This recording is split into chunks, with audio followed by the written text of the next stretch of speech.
이 자원원가가 팔려야 되는데, 자원원가라는 건 뭐냐면 내가 어떤 부서를 위해서 일을 했을 때 제대로 일을 했느냐, 제대로 일을 하지 않았느냐, 이것이 거래할 때는 굉장한 상호 관심사가 됩니다.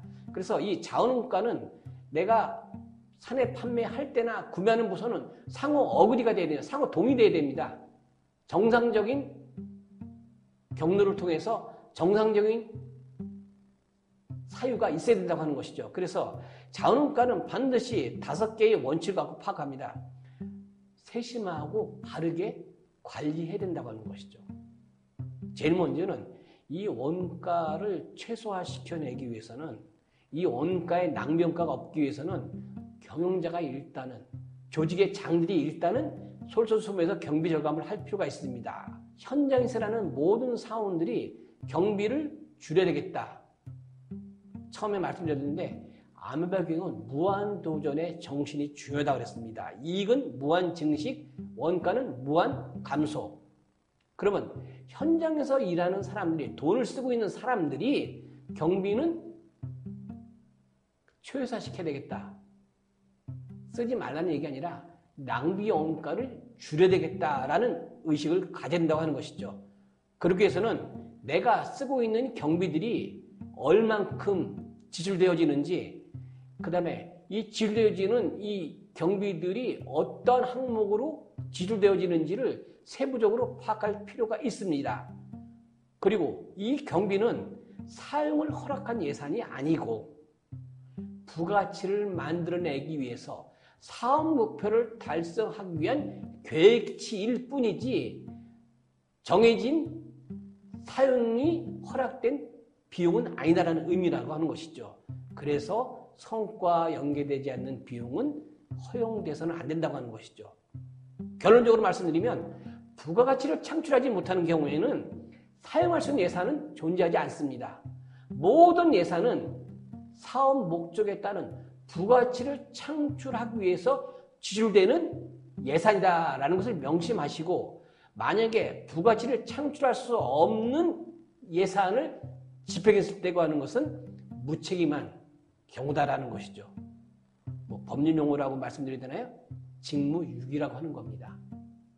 해서는 안 되는 일을 우리가 한다고 하는 것이죠. 두 번째는 모든 비용은 지출되어지는 시점에서 경비를 계상해야 됩니다. 한 달 동안에 사용한 모든 비용은 다 경비로 사용합니다. 이거는 누구나 다 알아요. 이번 달 사용한 비용이 얼마다. 그러면 그 달 사용한 모든 비용들은 다 경비인 줄 아는데, 이 두 번째, 어떤 제품을 생산하기 위해서, 어떤 상품을 팔기 위해서, 어떤 서비스를 제공하기 위해서 우리가 비용을 썼을 때 재고라는 것이 만약에 존재한다고 하면은 그 재고의 비용만큼은 보통은 비용으로 계산하지 않습니다. 재고는 넘어갑니다. 실제로 돈을 썼는데 이 재고에 해당되는 비용만큼은 다음 달로 넘어가게 돼 있다고 하는 것이죠. 그런데 아메병에서는 이러한 것들은 허용되지 않습니다. 무조건 이것이 일상적으로 지출되어진 비용이든 재고를 만드는 비용이든지 간에 무조건 지출되어졌으면 지출되어지는 그 시점에서 그 달의 경비로 인정을 받아야 된다고 하는 것이죠. 그 다음에 셋째, 아메바의 직접적인 채산활동과 관계되지 않는 비채산 조직의 경비들은 주로 이제 간접 부문이 많죠. 비채산 전사, 비채산, 분비채산들이 여기 해당됩니다. 이런 아메바들은 직접 관리할 수 없는 경비이지만 채산 아메바와 상호 합의, 납득할 수 있는 합의 기준을 만들어서 서로 배부하는 절차를 밟습니다. 자, 그러면 구매를 위해서 지출된 경비는 모두 그달의 경비를 처리해야 됩니다. 그달의 경비를 처리하지 않으면 실제의 원가 및 손익의 왜곡을 일으킵니다.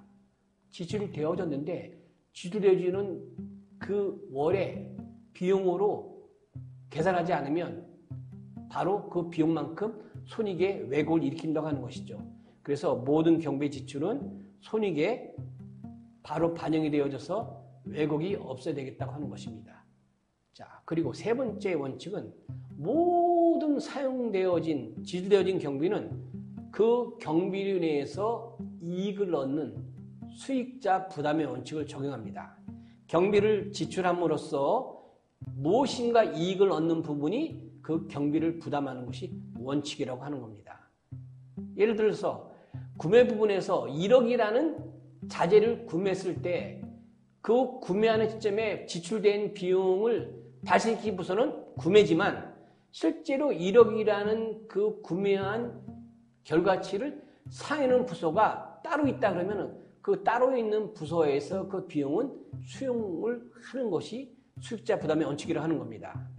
서비스 및 생산활동이나 영업활동에 드는 비용은 물론이고 간접 부분의 공통경비까지 모두 공평 기준화해서 경비를 부담시키는 겁니다. 누가 썼는지 명확하면 원가를 기속한다라고 우리가 표현하고 누가 썼는지는 잘 모르겠지만 일정한 배부 기준을 정해서 배부한다. 그럴 때는 원가 배부라는 용어를 사용하고 있습니다. 자, 아메바경에서는 비채산 조직인 간접 부문은 비용을 발생시키는 비용을 발생시키는 부분입니다. 이 부서는 수익이 없으므로 간접 부문 등에서 발생하는 모든 공통 경비에 대해서는 그 모든 비용은 채산 조직인 직접 부문이 부담합니다. 따라서 모든 경비는 사용을 한 사람이나 조직이 아닌 사용에 의해서 혜택을 받은 사람이나 조직이 부담하는 것이 원칙이라고 하는 겁니다. 이것을 원가 기속이라고 우리가 표현합니다.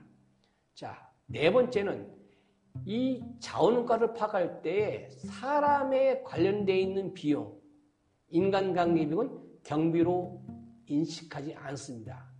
시간당 생산비용은 본래 사원들 한 사람, 구성원 한 사람 한 사람의 근로시간, 업무시간당 어느 정도의 부가치를 창출했는지를 계산하는 제도입니다. 여기서 사람이 원가의 요인이라고 판단하지 않습니다. 사람은 부가치를 만들어내는 원천이기 때문에 우수한 결과를 만들어내는 사람이 많으면 많을수록 훌륭한 부가치, 고성과를 만들어내기 때문에 사람이 쓰고 있는 사람 때문에 발생시킨 모든 비용은 원가라고 생각하지 않습니다. 따라서 이 원가를 경비로 생각하지 않기 때문에 이 인간관계 비용을 이 원가를 경비로 생각하지 않기 때문에 이 원가는 바로 부가가치에 들어가는 부가치의 개념으로서 인간관계 비용을 인식하고 있다고 하는 것이죠. 모든 아메바 리더는 시간당 평균 인간관계 비용을 파악하고 있어야 됩니다. 아, 우리 부서 조직원들이 1시간 일하면 시간당 인간관계 비용이 얼마다. 그러면 시간당 인간관계 비용과 시간당 채산수를 따져보면은 시간당 채산이 시간당 인간관계 비용보다 높으면은 플러스 숫자가 나옵니다. 이걸 흑자라 그러죠. 근데 시간당 채산이 시간당 인간관계 비용도 작게 나온다 그러면은 이 부서는 적자를 만들어낸 부서다라고 평가를 받을 수가 없습니다. 그래서 결론적으로 각 아메바 리더는 우리 시간당 채산의 손익분기점이 얼마 정도를 만들어야 되는가를 항상 인식하고 있어야 된다고 하는 것이죠. 그래서 시간당 채산에 대한 분기점이 적절히 돌아서지 않도록 하기 위해서 나중에 말씀드리겠지만 중점 추진 목표 항목 시트라는 것을 한 달에 한 번씩 만들어서 개선 활동에 임해야 된다고 하는 것이죠. 사람은 코스트가 아닌 부가치를 만들어내는 원천입니다. 우수한 인재가 많으면 많을수록 그 회사는 우수한 인적 자산, 인적 자원이 많다라고 하는 것이죠. 연봉제를 하는 회사에서 어떤 사람에게 왜 그 많은 고액의 연봉을 지급합니까? 그 고액의 연봉을 지급한다고 하는 것은 그 사람이 그만큼 고성과를 만들어낸다는 전제 조건이 깔려 있기 때문에 그 사람에게 고액 연봉을 지급한다고 하는 것이죠. 따라서 고액 연봉을 지급하는 것은 고액의 원가가 발생되는 것이 아니라 고액의 부가치를 만들어낸다는 그런 전제 조건이 깔려 있다고 볼 수가 있고, 사람을 비용으로 취급하지 않는다는 것은 아메바 경영의 하나의 또 별명이기도 한 인간 존중의 경영이 깔려 있다고 하는 것이죠. 사람은 코스트가 아니고 사람은 자산이라고 하는 것이죠.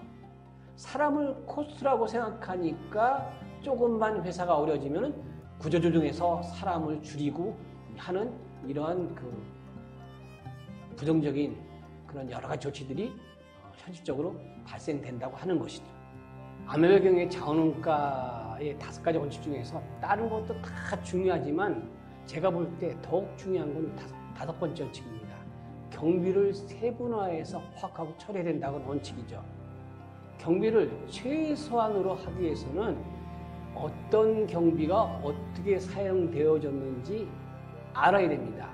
그러기 위해서는 경비 항목을 세분화할 필요가 있죠. 예로 여비교통비라고 우리가 일반적으로 쓰고 있습니다. 그런데 여비교통비 전체를 묶어서 여비교통비 얼마인지 쓰고 있지, 내가 예를 들어서 이 여비교통비가 어떤 여비의 성격, 어떤 교통수단을 통해서 어떻게 사용되어졌는지를 파악하기 어렵습니다. 그런데 여비교통비를 쭉 세분화시켜서 항공운임이다, 지하철 요금이다, 택시 요금이다, 숙박비 등이다 라고 세부적으로 분류한다 그러면은 어떤 비용이 얼만큼 사용되어졌는지를 한눈에 우리가 볼 수가 있습니다.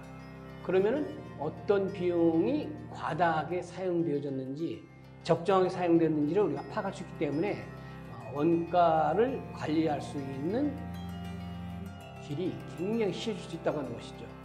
이렇게 경비를 상세하게 나누지 않으면은 경비를 최소화한다라는 그 생각은 달성할 수가 없다고 하는 것이죠.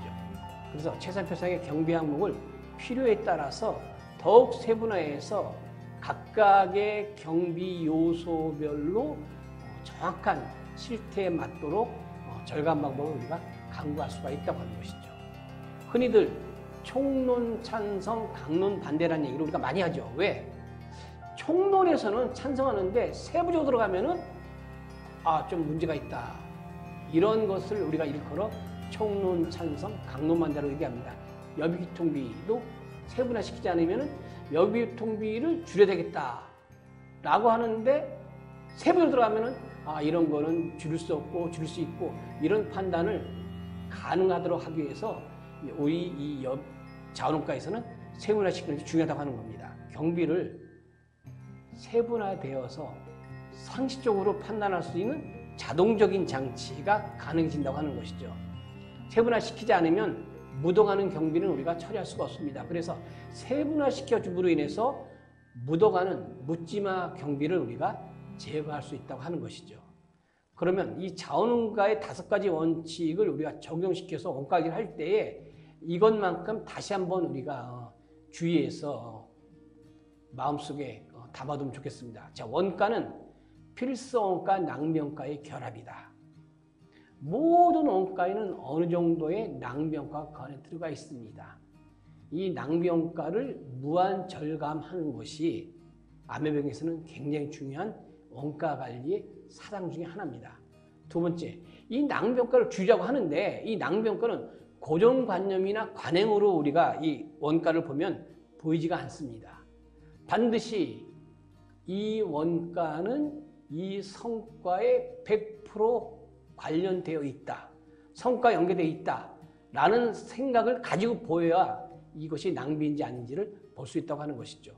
그리고 자원원가의 5가지 원칙에서 나와 있고 제가 가장 중요한 원칙이 아닌가라고 말씀드린 것처럼 원가는 세부적으로 파악하지 않으면 원가는 보이지 않는다고 하는 것이죠. 그리고 이 낭비원가는 보통 또 COPQ라는 용어로 사용하기도 합니다. COPQ가 뭐냐? Cost of Poor Quality라고 해갖고 그 업무에 대한 그 비용을 지출한 그 사안에 대해서 원하는 품질을 달성할 수 없을 때에 발생되는 원가를 우리는 COPQ, 낭비원가라고 얘기하는 겁니다. 이것이 흔히 매출액의 25% 정도라고 얘기를 한다고 하는 것이죠. 인건비도 지난번에 말씀드린 바 있습니다. 8.4원칙이다. 사용하는 시간에 4시간은 성과가 있고 4시간은 성과가 없다고 하는 겁니다. 그럼 벌써 인건비의 50%는 낭비원가라고 하는 것이죠.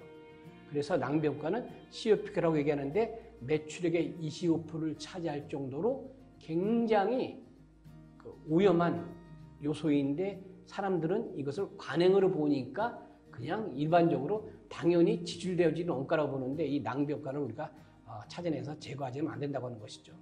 제조업의 경우는 불량품이 들어가는 원가는 낭비효과라고 하는 것이죠. 서비스업의 경우는 제대로 한 번에 서비스하지 못하면 제대로 한 번에 거기가 원하는 것을 수행하지 못하면 이것도 바로 낭비효과라고 하는 겁니다. 그런데 우리는 이거 낭비효과 생각하지 않는 거죠. 한 번에 해서 안 되면 또 하면 되지. 불량품 만들면 다시 만들면 되지.